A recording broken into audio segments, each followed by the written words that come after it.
امیر سعادالدین copy کے پیچھے چلنے والوں کو میں اجازت نہیں دوں گا کہ وہ میری والدہ کے خیمے تک پہنچیں۔ میں امیر سعادالدین کا نمائندہ ہوں۔ ان پر الزام لگانے کا مطلب ہے تم میرے اوپر الزام لگا رہے ہو۔ ارطغرل، کس طرح کی تعلیم ہے یہ؟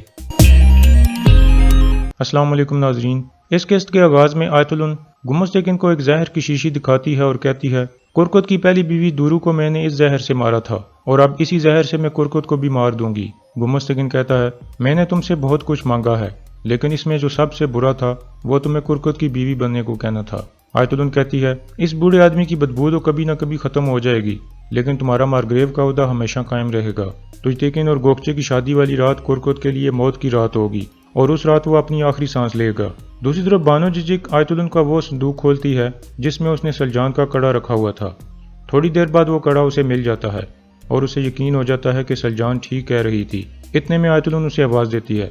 بانو ججک کڑا دوبارہ اندر رکھتی ہے اور فوراً صندوق بند کر دیتی ہے۔ وہاں سے نکل کر وہ سیدھی دوان کے پاس جاتی ہے اور دلی دامیر کا افسوس کرتی ہے۔ دوان اس کا شکریہ ادا کرتا ہے۔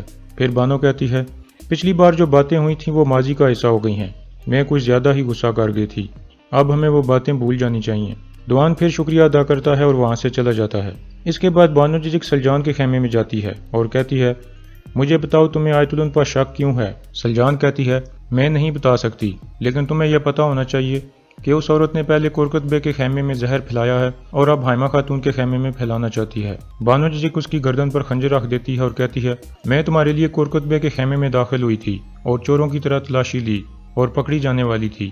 اب تم مجھے سب کچھ بتاؤ گی اور سچ سچ بتاؤ گی، ورنہ میں تمہارا گلا کاٹ دوں گی۔ اب مجھے بتاؤ کہ تمہیں آیت الن پر شک کیوں ہے؟ سلجان کہتی ہے آیت الن نے شادی سے پہلے کرکت بے سے ناجائز تعلقات قائم کر رکھے تھے اور میں یہ بھی جانتی ہوں کہ دورو خاتون کو بھی اسی نے مارا ہے اور یہی راز چھپانے کے لیے اس نے ایک بوڑھی عورت کو بھی مار دیا تھا۔ دوسری طرف ارطغرل اس جگہ جاتا ہے جہاں دلی دامیر ہتھیار بناتا تھا۔ اتنے میں سنگر تیکن وہاں آتا ہے اور کہتا ہے ہم دلی دامیر کا بدلہ ضرور لیں گے۔ ارطغرل کہتا ہے جب تک ہم قبیلے میں موجود غدار کو نہیں پکڑ لیتے تب تک ہم بدلہ نہیں لے سکتے۔ سنگر تیکن کہتا ہے مہر تانگت کے پاس کیسے پہنچی؟ اس سوال کا جواب اسی قبیلے میں موجود ہے۔ ارطغرل کہتا ہے اس کا جواب سعادالدین نے دے دیا ہے بھائی، جس آدمی نے تانگت کو استعمال کیا ہے اسی نے قبیلے کے کسی شخص کو بھی استعمال کیا ہے۔ اب وقت آ گیا ہے کہ گمستکن سے بات کی جائے۔ دوسری طرف بانو ججک خنجر ہٹا لیتی ہے اور نیچے بیٹھ جاتی ہے۔ سلجان کہتی ہے کڑا میرے لیے بہت ضروری ہے۔ گونجا گل مجھے ڈراتی ہے کہ میں سب کو بتاؤں گی کہ اس بوڑھی عورت کو تم نے مارا ہے کیونکہ اس کے پاس میرا کڑا ہے۔ بانو ججک کہتی ہے دورو خاتون میرے لیے ماں کی طرح تھی، اس نے مجھے پال کر بڑا کیا۔ سلجان کہتی ہے کیا تم میری مدد کرو گی اور دورو خاتون کا انتقام بھی لو گی؟ بانو ججک کھڑی ہوتی ہے اور کہتی ہے تمہارا کڑا کرکت بے کے خیمے میں ہے۔ یہ سن کر سلجان خوش ہو جاتی ہے۔ اس کے بعد سلجان سیدھی کرکت بے کے خیمے میں چلی جاتی ہے اور کہتی ہے میں جانتی ہوں کہ آپ دورو خاتون سے چھپ کر آیت الن کے ساتھ کیا کر رہے تھے۔ کرکت غصے سے کھڑا ہو جاتا ہے اور کہتا ہے یہ کیا کہہ رہی ہو تمہارا دماغ خراب ہو گیا ہے۔ سلجان کہتی ہے پہلے میری بات سن لو پھر فیصلہ کرنا کہ میرا دماغ خراب ہوا ہے یا نہیں۔ آپ بیٹھ جاؤ کیونکہ آپ کا بوڑھا دل یہ سن کر برداشت نہیں کر سکے گا۔ کرکت بیٹھ جاتا ہے۔ پھر سلجان اسے بوڑھی عورت والا پورا واقعہ سناتی ہے اور کہتی ہے کہ آیت الن نے اس عورت کو مروا دیا تھا اور میرا کڑا آپ کے خیمے میں چھپایا ہوا ہے کیونکہ وہ بوڑھی عورت مجھے بتانے والی تھی کہ دورو خاتون کو آیت الن نے مارا ہے۔ یہ سن کر کرکت غصے سے کھڑا ہو جاتا ہے اور اپنا خنجر نکال لیتا ہے اور کہتا ہے تم گونجا گل سے جلن کی وجہ سے اپنا دماغ کھو چکی ہو۔ پھر سلجان ایک صندوق کی طرف اشارہ کر کے کہتی ہے میرا کڑا اس کے اندر ہے۔ کرکت کہتا ہے اگر تم نے مزید ایک لفظ بھی کہا تو میں تمہیں مار دوں گا۔ سلجان کہتی ہے اگر آپ نے یہ مسئلہ حل نہیں کیا تو اب دورو خاتون کے دوسرے قاتل ہوں گے۔ یہ کہہ کر وہ وہاں سے چلی جاتی ہے۔ اس کے جانے کے فوراً بعد کرکت وہ صندوق کھولتا ہے اور اس میں موجود سلجان کا کڑا دیکھ لیتا ہے۔ دوسری طرف ٹریننگ ایریا میں گمستکن ایک سپاہی کے ساتھ تلوار بازی کی پریکٹس کر رہا تھا۔ اس دوران وہ اسے گرا دیتا ہے۔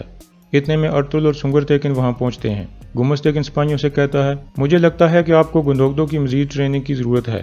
پھر وہ ارطغرل سے پوچھتا ہے کیا میں صحیح کہہ رہا ہوں ارطغرل بے؟ ارطغرل کہتا ہے میں کافی عرصے سے آپ جیسے ماہر سپاہی کے ساتھ ٹریننگ کرنا چاہتا تھا، کیا مجھے اجازت ہے؟ گمستکن کہتا ہے اجازت ہے۔ اس کے بعد دونوں کے درمیان ٹریننگ شروع ہوتی ہے۔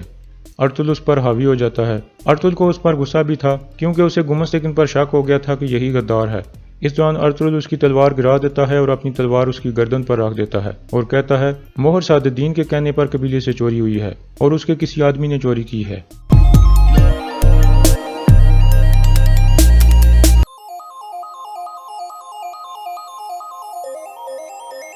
امیر سعادت الدین کوپی کے پیچھے چلنے والوں کو میں اجازت نہیں دوں گا کہ وہ میری والدہ کے خیمے تک پہنچیں۔ میں امیر سعادت الدین کا نمائندہ ہوں۔ ان پر الزام لگانے کا مطلب ہے تم میرے اوپر الزام لگا رہے ہو۔ ارطغرل، کس طرح کی تعلیم ہے یہ؟ اس کے بعد گندوگدو ارطغرل کی تلوار ہٹا دیتا ہے اور گمستگن کو اٹھانے کے لیے اپنا ہاتھ بڑھاتا ہے، لیکن گمستگن خود اٹھتا ہے اور اپنی تلوار اٹھا لیتا ہے۔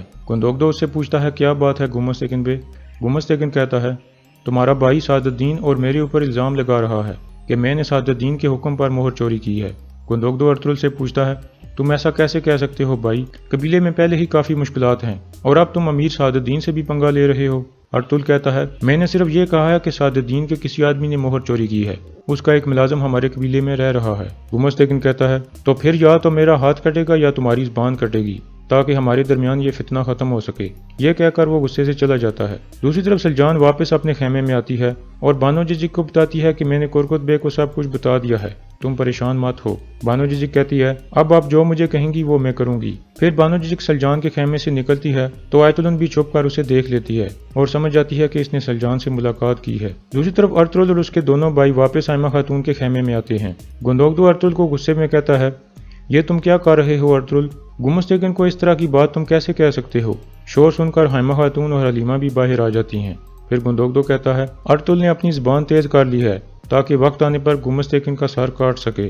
یہ سن کر حائمہ خاتون بھی ارطغرل سے پوچھتی ہیں یہ کیا ہو رہا ہے ارطغرل؟ ارطغرل کہتا ہے میں جانتا ہوں مہر کیوں چوری ہوئی تھی والدہ، اور گمستگن نے چوری کی تھی۔ حائمہ خاتون کہتی ہیں جس رات مہر چوری ہوئی تھی صرف آپ دونوں کو مہر کے بارے میں پتا تھا، پھر گمستگن کو کیسے پتا چل سکتا ہے کہ کوئی مہر ہے؟ سنگرتگن کہتا ہے امیر سعادت الدین کو بھی مہر کے بارے میں پتا تھا والدہ۔ گندوگدو اور زیادہ غصے میں آ جاتا ہے اور سنگرتگن سے کہتا ہے تم بھی ارطغرل کا ساتھ دے رہے ہو۔ آپ لوگوں کے کہنے کا مطلب ہے کہ گمستگن نے مہر سعادت الدین کو دی اور سعادت الدین نے وہ مہر تانکت کو دے دی۔ ارطغرل کہتا ہے ہاں ایسے ہی ہے۔ گندوگدو کہتا ہے تمہارے پاس کوئی ثبوت ہے؟ ارطغرل کہتا ہے میرے پاس کوئی ثبوت نہیں ہے بھائی، لیکن جلد میں وہ بھی حاصل کر لوں گا۔ دوسری طرف کرکت بے غصے میں ادھر ادھر ٹہل رہا تھا، اتنے میں آیت الن وہاں پہنچتی ہے اور کہتی ہے میں نے سلجان کو یہاں سے نکلتے دیکھا، کیا چاہتی ہے وہ آپ سے؟ کرکت کہتا ہے اس نے مجھے بتایا ہے کہ دورو خاتون کے مرنے سے پہلے ہمارے درمیان جو تعلق تھا وہ اس بارے میں جانتی ہے۔ آیت الن کہتی ہے یہ عورت گونجا گل کی شادی میں رکاوٹ ڈالنا چاہتی ہے، اس لیے وہ کوئی بھی جھوٹ بول سکتی ہے، کیا اس نے کچھ اور بھی بتایا ہے آپ کو؟ کرکت بے کہتا ہے نہیں۔ اتنے میں تیتیکن اندر داخل ہوتا ہے اور کہتا ہے آج ٹریننگ ایریا میں ارطغرل نے گمستگن کے گلے پر تلوار رکھ دی تھی، پھر گندوگدو نے آ کر وہ تلوار ہٹائی۔ آیت الن غصے میں آ جاتی ہے اور کرکت سے کہتی ہے دیکھا آپ نے یہ کیا ہو رہا ہے؟ اس سب کے پیچھے ارطغرل ہوگا، اپنے دشمنوں کو پہچانو اور کچھ کرو اس سے پہلے کہ بہت دیر ہو جائے۔ دوسری طرف گمستگن بھی شدید غصے میں تھا اور گونجا گل سے کہتا ہے ارطغرل کو اس کی قیمت چکانی پڑے گی اور جو بھی میرے راستے میں آیا اسے میں توڑ ڈالوں گا۔ اتنے میں آیت الن وہاں پہنچتی ہے اور پوچھتی ہے آپ ٹھیک ہو بھائی؟ گمستگن کہتا ہے میں بالکل ٹھیک نہیں ہوں، ارطغرل میری سوچ سے بھی زیادہ جانتا ہے۔ آیت الن کہتی ہے میرے پاس بھی آپ کو کچھ بتانے کے لیے ہے بھائی، سلجان کرکت کے پاس آئی تھی اور اس نے میرے بارے میں کچھ باتیں کرکت کو بتائی ہیں، اور پھر بعد میں بانو ججک بھی سلجان کے خیمے سے نکل رہی تھی، اس کا مطلب ہے کہ وہ بانو ججک کو استعمال کرنا چاہتی ہے۔